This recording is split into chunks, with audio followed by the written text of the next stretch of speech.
to our session, The Future We Dare to Localize. And this will be a spin-off of our keynote from Lock World in Malmö 2025. My name is Dominique Puls. Hello, I will be your host today. And I work at the intersection of localization, systems thinking, and strategy, currently the CRO at Seprotec. Over the past 15 years, I've helped global organizations rethink how they scale meaningful content across markets and cultures. So let us go back to the shores of the Swedish coast, where we spent some time together this summer, and our journey began on this beautiful stage in Malmö. And we were in front of an audience of localization professionals, and we asked a powerful question, right? Does the future of localization start with you? So today we are back with 3 billion minds who helped spark that conversation. Well, the question is, where are we going to sail next? So I have with me here today 3 amazing humans who are supporting this conversation. Olga Stokowiec, Technical Program Manager at Maxon, and she loves structure, that's for sure, trumpet and her dog, and not necessarily in that order. For her, a vision is a North Star and a guide through complexity that still leaves room for experimentation. Hello, Olga, and welcome.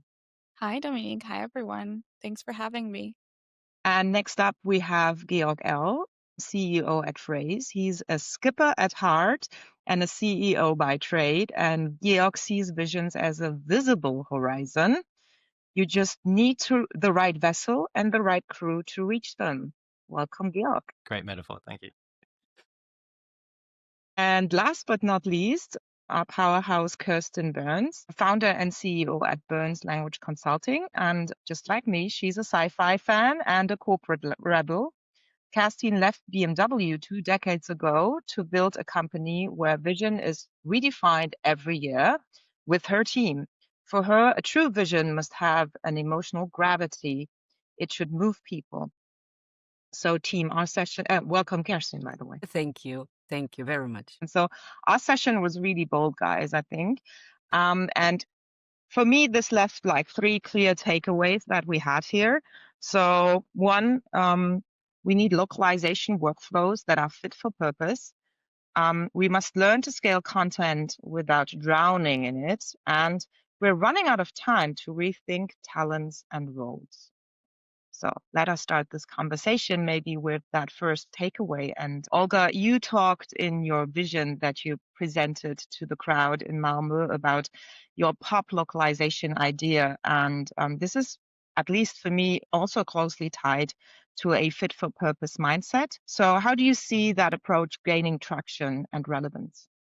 Thanks. So as a reminder to everyone, because maybe not everyone was aware of what pop localization is and what I was talking about.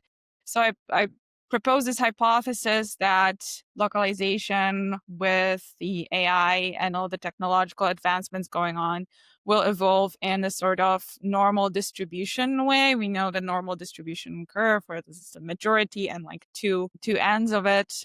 So I propose that the majority of localization will be what I call the pop localization. And it will be workflows orchestrated with AI and also content translated or pre-translated to some extent with some flavor of AI. And then on the fringe ends of this little graph, we will have companies that will drive themselves into extinction by mindlessly shoving everything into AI without really thinking about what they are doing and why they are doing it. And on the other side of the spectrum, we will have the human translators who will be perceived as luxury good, maybe translating more niche domains, more niche products with extra quality for maybe smaller scale. And so I see this gain traction in really 2 ways. First, more literal is that I see that this approach and this idea of pop localization still resonates with people, and I still have conversations about that, and people are really interested in the concept of pop localization. And the second way this is gaining traction, I think, is just what I'm observing in practice when I talk to other localization professionals, attend events, conferences, is that really the part that is mindlessly adopting AI, I think that is slowly dying out organically because we're gaining maturity and we're gaining better understanding of what AI is and the capabilities. And so I don't think this is really happening much anymore. People just mindlessly shoving everything into AI and without any quality control or understanding what is happening under the hood. But definitely there's way more AI orchestration, both on the level of just AI doing the translation work. So we have terminology augmented generation where we're feeding our terminology into generative AI, and we have AI fed with the translation memories and glossaries. So AI is doing a lot of the mundane work of terminology checks and so that humans can add extra value. And then the second part of it is that AI is really also automating the processes alone. So AI is the thing that is connecting different tools and making sure that the project management is actually more streamlined and we're not manually chasing deadlines, sending emails, checking if everything looks good in the spreadsheets. And of course, quality checks. So AI is also the enabler for quality assurance automation. And we have new metrics popping up. We have new tools for that. So definitely in that sense, the pop localization automated and orchestrated by AI is happening. And then, of course, we still have the niche translators, human translators who are offering this bonus extra experience, and that is still happening. So we have action sports translators. I recently had an amazing experience at a museum where the original text and the exhibition descriptions were in German with excellent English translation. And that is the additional emotional layer where the luxury value of translation comes in, which makes you feel special and makes you feel like you're participating in something curated. So I think this is where I see the pop localization theory gaining traction in practice. Yeah, I loved your slide, by the way, and thank you for explaining this once more, that you chose to go with a Gauss curve to explain that concept of localization. And I think that we're really seeing this class coming together, right? So maybe I would like to ask both Kerstin and Georg to touch on 2 points here. So maybe Georg, you can first go with those who really think that they can just throw over everything to the IT departments and solve this with technology instead of, you know, having the human take part in it. So maybe we can start with that end, that too quick adoption, that not thinking the whole process through so it really is fit for the purpose. So maybe you can start with that part. Yeah, I think that AI presents amazing opportunities, but also risks for localization and broader content transformation and adaptation. There's been a lot of focus on the opportunities. And I think when we were at Lockworld in Malmö, I found it interesting the difference between Lockworld Malmö and Lockworld Monterey later in the year. And I think the psychology and the optimism around AI, I've seen it shift a little bit as the year has gone on. 2025 was supposed to be the year that AI was going to deliver these extraordinary transformational experiences at scale. And we've seen some of that, but much less than expected. Actually, what we've mostly seen is people discover how hard it is to deploy AI confidently at true scale. So there's opportunity there, but we're still working out how to make the most of it. The risk that I see with AI is still in this mindless use that Olga was talking about. And I see that mostly coming out about where IT departments start to tell their counterparts that this is a solved problem. And how I see this happening sometimes is let's pick marketing. Let's say a chief marketing officer is a bit frustrated with the cost or the time to market that traditional localization brings.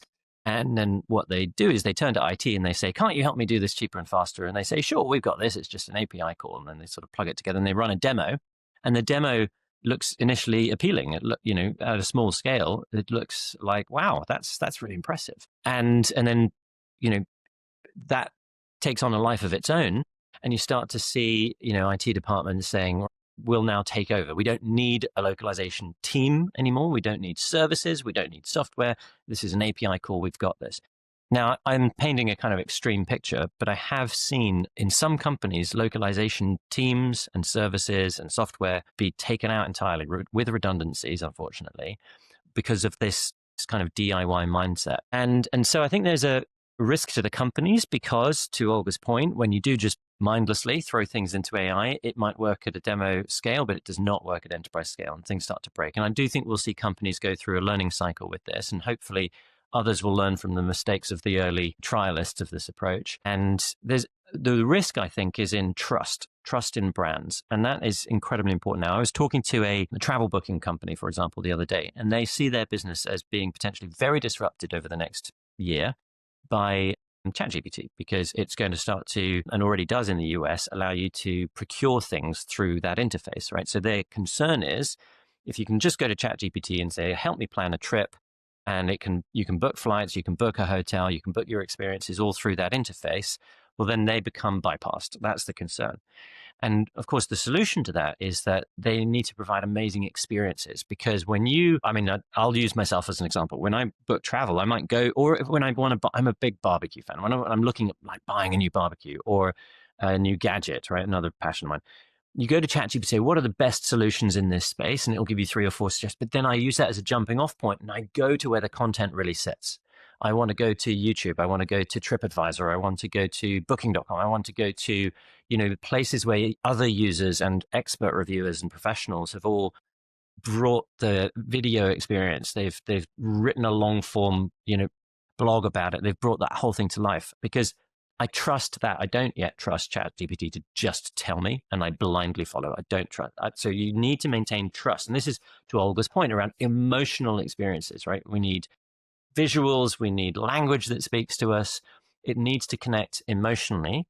And if you just throw all that into an AI, you're not going to get that connection emotionally. So I think there is a risk if people don't do this right. Some people will crash headlong into that risk and they'll provide an example to everyone else. But I do think localization teams, and I'll sort of close with this, have a responsibility to help themselves, save themselves. And there is a risk when localization teams are simply too reactive, that they are just seen as a cost center, that's something that is at the end of a production line. My sort of over the last few events that I've been at, I've made this statement and I've seen a lot of people nodding in audiences. And I think partly because they recognize the risk and partly they sort of see a little bit of that in their own experience. And when they can just insert 5%, 10% of their time to do something proactive and can go back to the business and say, I can actually help you deliver an experience you didn't know was possible. That is then suddenly a value add back to the business, and that 5%, 10%, the people want to invest in that, and then it can grow from there. So that's my sort of call to action for lock teams is, don't allow yourself to be bypassed, and you've got to make that time for that little proactive value add. Well, thanks for this on-point explanation. At least I'm nodding my head as well here, and I can share your concerns. I hope we're not in the echo chamber when this is related to this, but this is exactly what I'm experiencing. And my advice in these cases is always to maybe go back to some of the already existing and confirmed workflows that you have around risk assessment, right? So it might be my economist head talking here, but I think that this is something that still needs some education, right? How can I make a risk assessment and what kind of points will I add to this risk assessment to then educate others within the company? And I think this is a very powerful way to do this. And I know that you, Kerstin, you have a lot of clients and customers who really come from the other end of the spectrum, right? Who will maybe try to avoid any kind of change in their workflows and who are a little bit difficult to convince that fit for purpose is also a valid procedure. So what is your experience here? How do you convince people to maybe go away from the already existing workflows that tend to be a bit rigid and that maybe then in turn result into what Georg just said, that others in the company and other management positions feel that localization teams can be obsolete? So how do you educate them? How do you convince them about what Olga and Georg just said? Okay, interesting framing. I would actually frame it a little bit differently because we have different kinds of customers. Rarely mature localization teams work with us because they usually do what Olga just described, which I love. For me, this is a lived vision. But sadly, my clients usually don't have that, and they don't have that vision, and they often don't have a mature localization team at all. So they are maybe 1, 2, or 3 people dealing with the bulk work of a translation, everything translation really, localization, you name it. And they get lots of pressure from their management to actually move away from the existing workflows and systems and platforms, because management thinks, oh, let's do everything with AI. No, it's great. It's there. We've solved that problem. I heard that actually on the language intelligence conference, and I was upset about many people in the audience were very upset that someone actually dared say that, because it's not true. It's not a solved problem. It's something you have to really think about. So this is, for us, it is very hard. We try to support these teams, these people, to convince management to go for a good approach. Because if you throw everything away, if you don't have any processes anymore, rigid workflows aren't good, but workflows are good, processes are good. You need that. And you need the knowledge of that to at least train the AI to do that, the LLMs or whatever, right? And you need interfaces, and it all costs money. And if you then start calculating business cases, then even management gets it. But you really have to do that because they think you just press a button and it's all working, it's all done. You don't need the people anymore. You don't need any systems anymore. You don't need a platform anymore for your data. And this is something that we actually now discuss with people quite a lot, especially many even large companies are under the impression that they don't need any of that old stuff anymore, because they don't understand that if you have a good place, like a platform, like a TMS actually, where you have all your data, your processes, you can have your systems connected, you can use AI capabilities. If you don't have a localization and IT team that actually does all that for you, you need a platform like that. But they don't really want to pay for that anymore because they think it's solved. So it's quite tough. I wish I had people like Olga to talk to because they get it, but they don't need my help because they get it.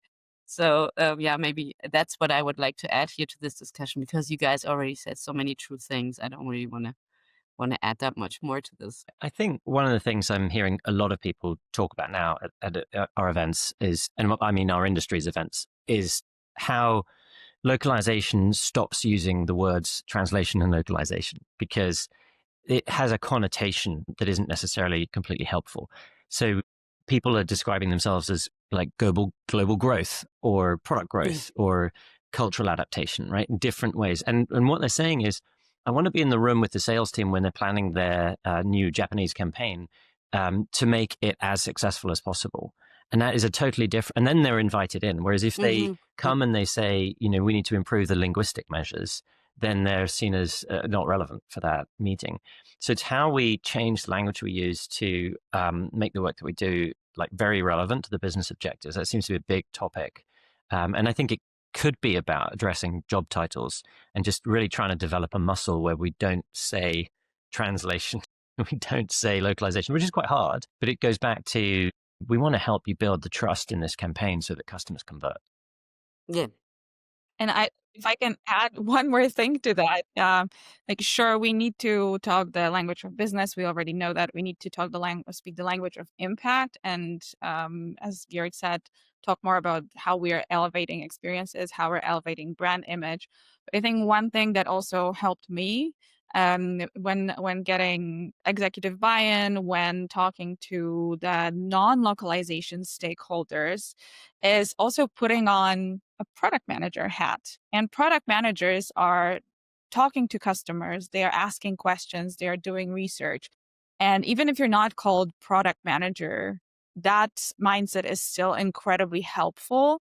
Because if you talk to not just external customers, but to your colleagues that you work with on the regular basis, you go to your marketing team, your sales team, your product team, the engineers who are impacted by localization because you're adding an extra step in their workflow, and ask them for feedback. And if they show what their pain points are, they give you actual examples of when localization is an amplifier and when localization is a bottleneck. If you bring that to the executive level leadership, if you add that to your pitch for localization solutions, that also helps, because you're not just talking about money. You're not just talking about ROI, not even about, how you're improving the user experience on the global scale, but also how the granular improvements internally will make the lives of everyone around you better. If you have a process, if you have workflows, if you have the right tool set, suddenly localization is not a pain. You're not just the most annoying person in the room who's chasing everyone for strings, for deadlines, but suddenly you're an enabler and you are a growth driver, not just externally on the global scale, but also internally, because you make lives easier, not more difficult. And who would be better equipped to find the right words to explain this to other people than us? Those who already know what a terminology is, so we can build that terminology for us. I think that's really important, and I think that's also at the core of what we're saying, right? Find the right words to convince people about things that are good for the company and can improve everybody's experience. What I think some of our listeners or people who are watching this might wonder is, okay, how exactly do I do this, right? So how exactly can I build that core of pop localization, that content that is scaling endlessly? And Georg, I know that you've talked a lot in your vision about this, but maybe let's get a bit more practical, right? Because I think that you also said it's not necessarily a tech problem, it's more of a vision problem and of setting those processes that we have all touched on correctly. So maybe you can elaborate a little bit on this. How do I exactly build that localization at scale? Yeah. So if we start with the end in mind, so we've got, as Olga said, the business objectives, which may be sales related, maybe conversion related, but above all, they're about people taking actions with our company, with our product that we want them to take. So how do we convince them to take those actions that we want them to take? Well, they have to trust in us. They have to feel, well, let's just say trust is a good shorthand for many things. So let's work back from that. How can we achieve a level of trust with our consumers, users, whoever the audience are, partners, channel partners, affiliates, licensees, etc., many different audiences? How can we achieve that? Well, in order to do that, we need a degree of combining accuracy and fluency and emotional resonance. And so those are things that are beyond like linguistic quality and just accuracy. What we need is, you don't want fluent nonsense. You don't want emotionally resonant things that talk about your competitor by accident, right? Which has happened when people just throw things into LLMs. So you want all the benefits of the creativity, but you want a degree of structure and differentiation. You want to sound different if you're Adidas to Nike or Pepsi to Coke or Salesforce to Oracle, right? And you don't want accidentally the wrong things to creep in, right? You have product terminology, all that stuff you folks are talking about. So then you work backwards from that and you say, well, we all know that LLMs are powerful, but we all know now as well that it really matters what you put in to that context window. That's how you get differentiation, right? The LLM itself, if you take one off the shelf, is not going to be differentiated except by the prompts and the context that you give it. So now we've opened up two interesting areas of evaluation. Firstly, are we just going to take an off-the-shelf LLM, or are we going to fine-tune something, right? No, now let's sort of put that in one interesting category for a deeper evaluation. And the other thing is, well, what are we going to do to build context and prompts that are going to deliver this fantastic differentiation? So this is where suddenly it gets really interesting, because you've now kind of taken the business leadership on a journey that says, well, in order to develop trust, we need to have some sophisticated and differentiated choice about the models we use and the context we feed them. And this is where the technology and the services can be very interesting, because actually, and this is where it's hopefully starts to become clear to business leadership, we don't just want to give this to IT, right? Because IT, well, now you're going to build a system for fine tuning. You're going to take the time to do that. You're going to maintain that, or you're going to build a system for context engineering and you're going to take the time to maintain that. And context is so fascinating because today context is relatively basic. It's like, are we speaking to male, female? Is there an age demographic? Is there a location in which this audience resides? But context could be many thousands of more interesting things, many of which could change in real time. Context could be, what's the weather in that location? What is that person's previous purchase history with us? What is that person's political affiliation? Did something happen to their favorite sports team? Was there just recently a landslide in their area?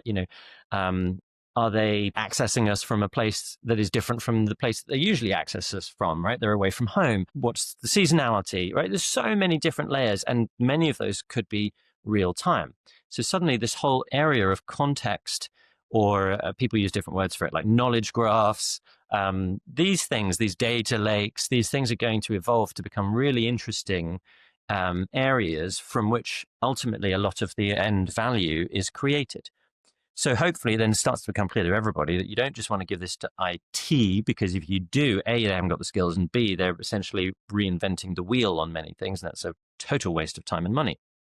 But putting all of that together requires expertise and skills, and that expertise and skills is going to be a little bit different in the future from today. And I see that we're increasingly needing localization teams, and I've used that word, and we need a different, better word for it, language intelligence, directors, content cultural adaptation managers, whatever they're going to be called, global growth folks. We need them to have increasingly a technical skill set and a business skill set. And neither of those things is using the old linguistic measures. And maybe it's going to be difficult to find many unicorns who can combine both. So there may be sort of two tracks in that area. But I think it also creates a lot of opportunity for services to create differentiated experiences, for software to do differentiated experiences, for services to teach these localization teams the new skills that they need. But the reason why you would do all of this goes back to the very top, which is that differentiated content that develops trust in the audiences you're trying to speak to. Yeah, absolutely. I mean, I can just agree, and I have to quote a friend here: you can't have a dolphin taking a coconut out of a palm tree.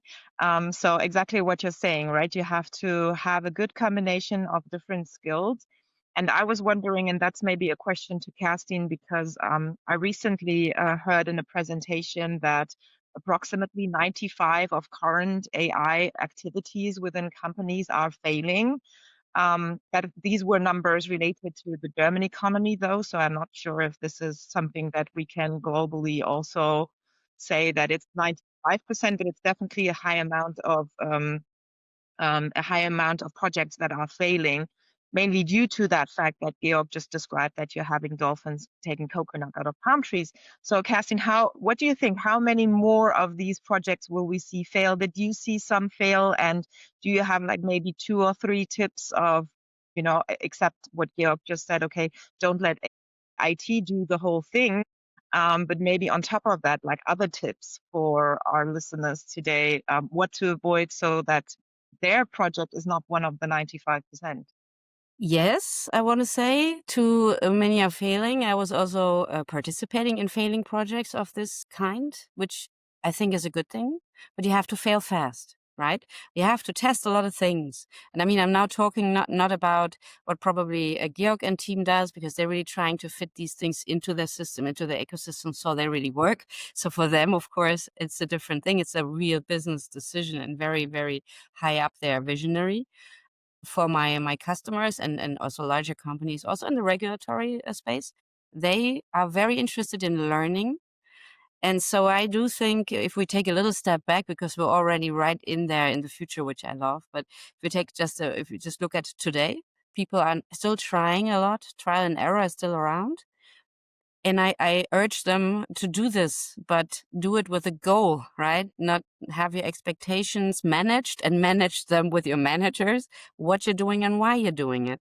And then present what you learned, and then continue from there. And then either decide to go with a professional platform, for example, that offers these possibilities, or decide what you really need to build your own. Because some of these things make total sense to build for your own. And you then need IT, but also cultural engineers, let's call them that for now, or other people that really know why it has to sound like this and what it should be and where the data is. And that would be the other thing that I would urge people to do. Data lakes, they're great. They will be excellent. And for now, because you need data for these lakes, watch your data, because you will need it. You need it now, and you will need it in the future, because this will be the main, and probably Georg also said that, and then I'm sorry, it will be one of the main distinguishing features for your output later. You will need the processes and the AI and the LLMs and everything, but you will for sure need data to feed this and to make it better in terms of terminology, ontology, knowledge graphs, all that. And I think this is what people in management, I toggled up to management these days, and they really don't get it. It's sadly true. Maybe I'm not so good at my job anymore. I'm really trying though, and they really think we don't need all this anymore. They don't understand that if you now press the button and you don't do that anymore, then the data will be lost at some point or won't be good enough anymore. So I would really urge people to watch the data, talk to their management, manage the expectations of everyone, and continue these little projects. And also maybe go to production at some point, really with a goal to going into production. But if you fail, it's okay. Just don't make it that expensive, because some of these projects are really too expensive to fail, and fail quick and build up from there and go on, because we're still it's almost like, I don't know, discovering the Wild West or something. We're still there, we're still learning so much, and it's so exciting. And it's so sad sometimes to see how afraid people are to lose their jobs, to do something wrong, to not know something, to not understand. People need to talk to their fellow peers in the company, in different departments and everything, to really know what's there and what's true and what's not. Sorry, I'm a bit philosophical maybe. But I would add one thing to that, which is I'd really encourage listeners to bring their vendors into those conversations. Yeah. And the magic can happen when you don't just bring one vendor in, but bring two, and bring 2 or 3 in and say, right, you 3 need to work together to help me. And that, I think, is where sometimes the most creative and most effective projects exist, because you've got 3 different approaches of finding the best in each of them. And we know that these initiatives, that there is no one platform that can do absolutely everything. So when you're only talking to one vendor at a time, you're kind of always seeing a piece of the picture. So I would really encourage people to say, look, I need you and you and you in a room on a whiteboard, figure it out. And that's where there's some really good magic.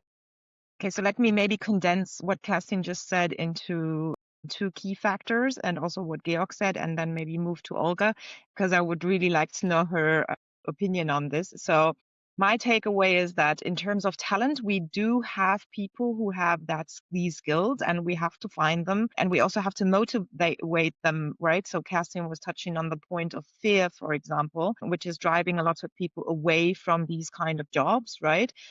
So I think one thing that like maybe managers should do is to make sure that they find the right talent within the company, and that they motivate them to keep on and to be part of that conversation. And the other thing is, I think if I were a manager and I was like thinking about where to put my money, right, it would most probably be around curating the data, right? Making sure that the data is clean and all of those things. So if somebody would call me tomorrow and say, where should I put my money on these projects? I would probably say, okay, make sure that your data is fine, because you already have the workforce there to support you. You don't have to hire another, 50 developers to get there, right? So maybe find out the people in your company who already can do this and support you in that, but put your money into your data curation, and that this is working out fine. So Olga, what do you think about my 2 statements? Are we getting somewhere where you can see yourself within Maxon, or something that is supported within your company?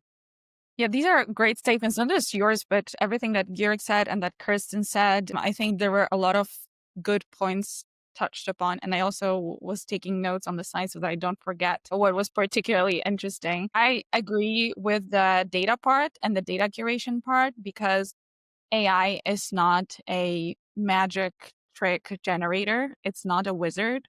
It can only amplify what already exists. So if you don't have processes in place, if you don't have knowledge management, if your data is all over the place, or it's siloed and every team works separately, that will affect how much you can achieve with automation. It doesn't even have to be AI, but automation in general. So get your ducks in a row, definitely curate your data, and make sure that you have central language infrastructure, because I think this is also important to look at localization not just as a workflow, a process, an add-on, but actually an infrastructure. It's something that is critical to how you work and how you deploy products. So I think that's a very important thing. And then the second thing, what Georg said about combining different vendor expertise. I think this is a very important topic. And I was also thinking about that from the buyer perspective lately, that there's a lot of the mindset of being a service provider. But I think it would be useful to go towards being a partner. So when we're buyers, we have a different set of skills. We have a different expertise than the people who build software for localization, for workflow management, people who actually manage translations. So I think there should be more proactive relationship building on both sides, because sometimes buyers don't even know what they don't know. And it would be great if vendors were also asking more questions, coming up with more ideas, because if vendors work with us, they know everything about us. It's like, a therapy. You know all our secrets, you know what works, where it's messy. You have all the data about how our workflows, where are the bottlenecks.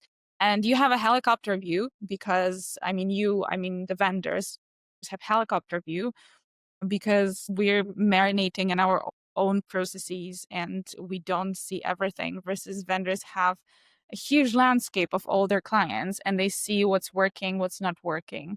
So also, give us ideas and make proposals, have this conversation going on. Recently, I also listened to a talk where one of the topics was how machine translation is underutilized, how in majority of translation projects throughout the years, machine translation was not really used as much as it could have. And I'm thinking, how big a part of a problem is it that buyers don't want to use machine translation versus where is the expertise gap or maybe trust gap? Because when we hear machine translation, it's, those funny typos that go viral, that people later talk about how something sounded horribly funny, but also tragic in a non-English speaking market. But if we have more expertise about how machine translation, if tuned correctly, fed with the right data, maybe custom built engine, if that can actually produce good output, we can use it. So a lot of the relationships between buyers and vendors is also about partnership, about proactive approach, and about trust. So I think that's also really important that we build it that way. I think these are the main 2 points that I wanted to talk about right now.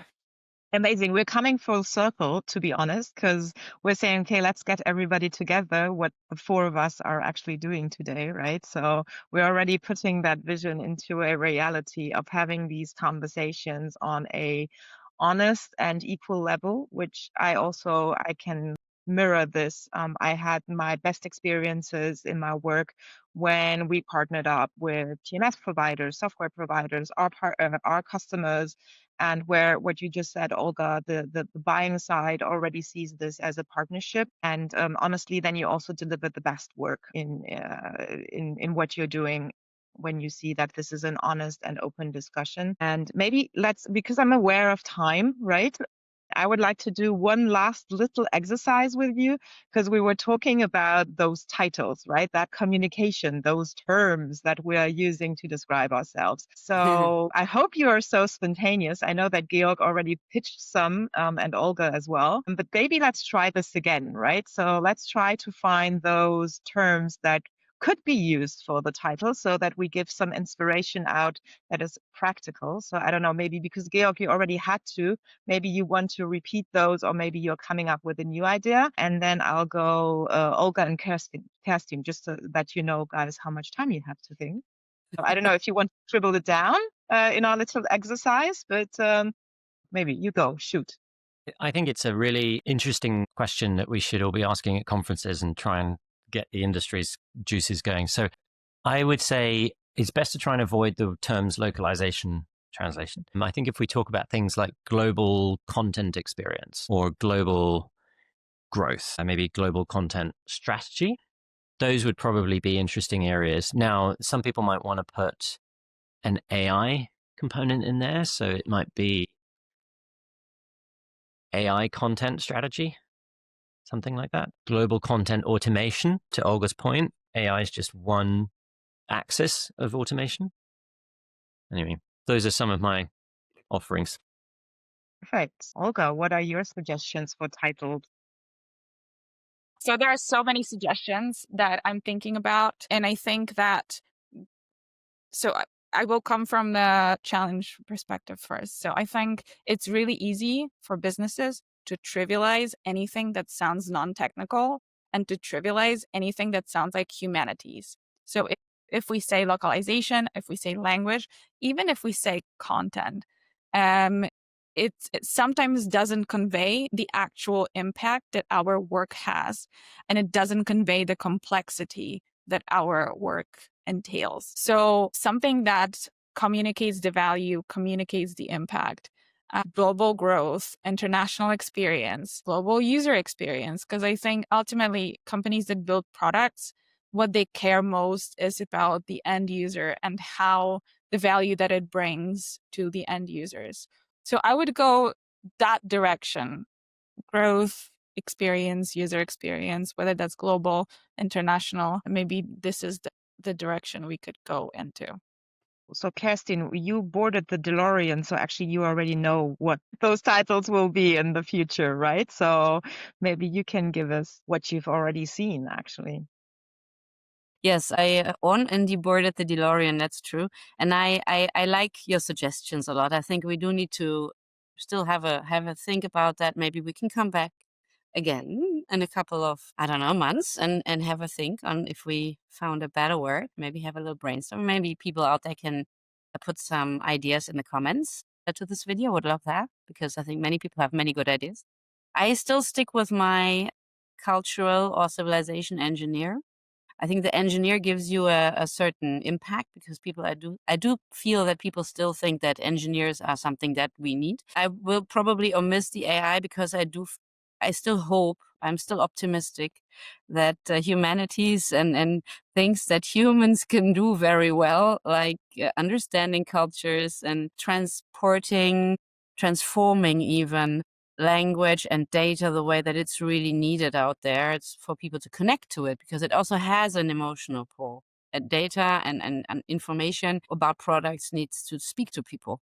So I do feel maybe if we also maybe have a think in this direction, and I also have a feeling that these could be very different people we're talking about. There could be different skills with these names, and if they were in a team, we wouldn't need a DeLorean anymore. We would already be in the future. So maybe we can combine these and have all these qualities in one room. And I think, I don't know what will happen, but I think good stuff will happen for sure. And again, sorry for the echo. Well, all good. And I'm suggesting a completely different point of view, because you know me, I always have those crazy ideas. So maybe we don't need those titles in the future anymore, because we have well curated data also about our own skill sets. And we have a nice little GPT that is fed with all that data. So any manager in the company can just type in whatever skill set they need, and they will automatically find the right person in the company. And not needing any titles anymore, but people will be hired and working for their skill set and what they can do, instead of having, I don't know, a chief, a manager, engineer, specialist, or expert in their title.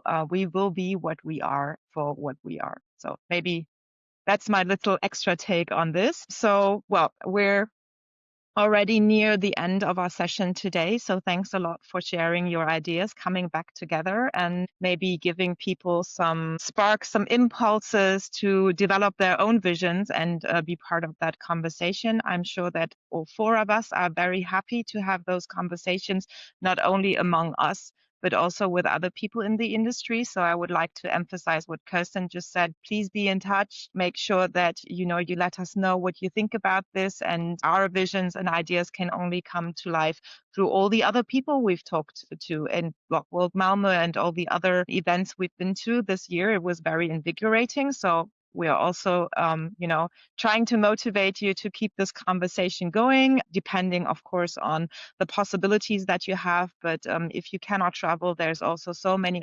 opportunities to join in events online. So I deeply encourage everybody to have those discussions. And maybe to close the circle of our event in Malmö, we had a little song to promote the beginning of our session. And I'm not sure if anyone really listens to the lyrics, but it's from a Swedish band, which I personally love quite a lot.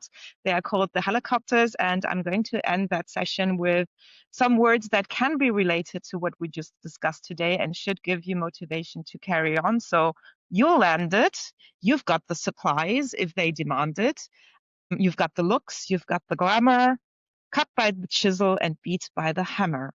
Thanks a lot, guys, for an amazing session, and hope to see you all soon. Thank you. Bye-bye. Thank you very much. Bye-bye.